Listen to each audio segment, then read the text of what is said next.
نمک نشناس در یادش محبت ها نمی ماند. نمک بر جای مرهم زد که فرقش را نمی داند.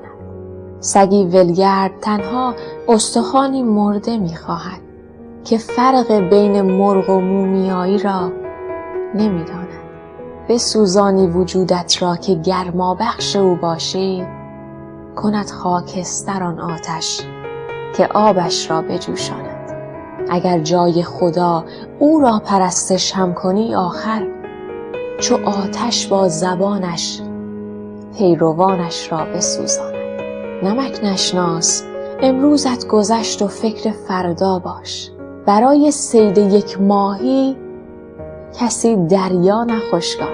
اگر با لطف یارانت مقامت 10 برابر شد، فقط با صفر بی‌ارزش کسی بالا نمیاد.